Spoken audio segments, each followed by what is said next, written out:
Professor Johnny Chen. I'm from the City University of Hong Kong. I'm the Dean of the School of Energy and Environment. Excellent. And I wanted to lead in with a question. What do you think, how do you think universities should value the research that they create? Okay, well, see, university is supposed to be a place where you create knowledge. So now knowledge can be very basic knowledge, and it could be what we call applicable knowledge. So I think university research should have both sides. One is to encourage people to do what sometimes is referred to as blue sky research, where no immediate application may be in sight, but there should be also people who would be doing a lot of these applicable research in which they think about society, they think about products that could help society or could even help governments to frame policies.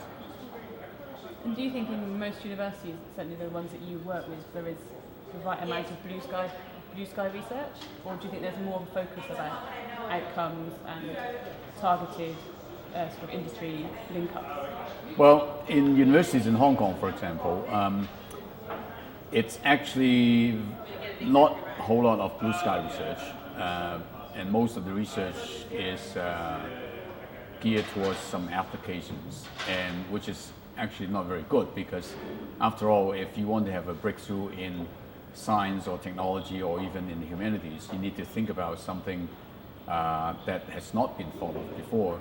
And so blue sky research should be encouraged, but at the same time there should be a lot more industrial support, because at the end, if you have blue sky research, it could lead to very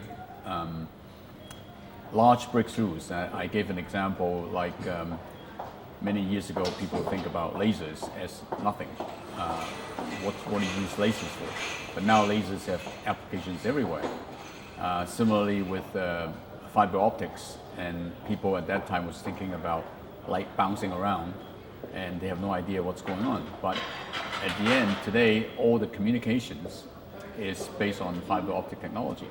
So in that sense, blue skies research is important, but at the same time, we know that there are societal needs in many areas, and that can be satisfied through much shorter timescale research, developing products, developing services, and so on, that can help society improve.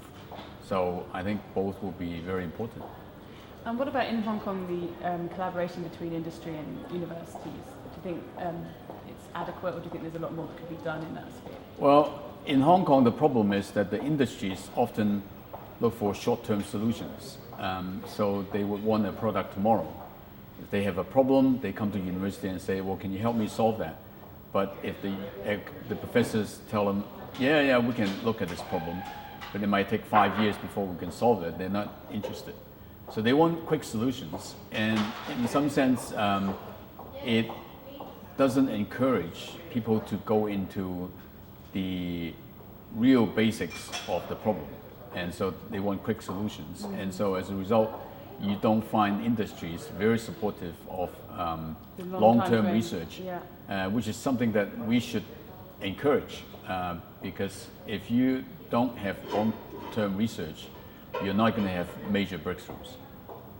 Sure. And what are you hoping to gain from being here among your international peers in research? Well, I am glad I am invited here to this forum, and I think it would be very good to see what other places like the UK, Australia are doing to encourage this partnership between the government and the industries together with academia to come up with some research agenda that could be helpful to developing research at the university.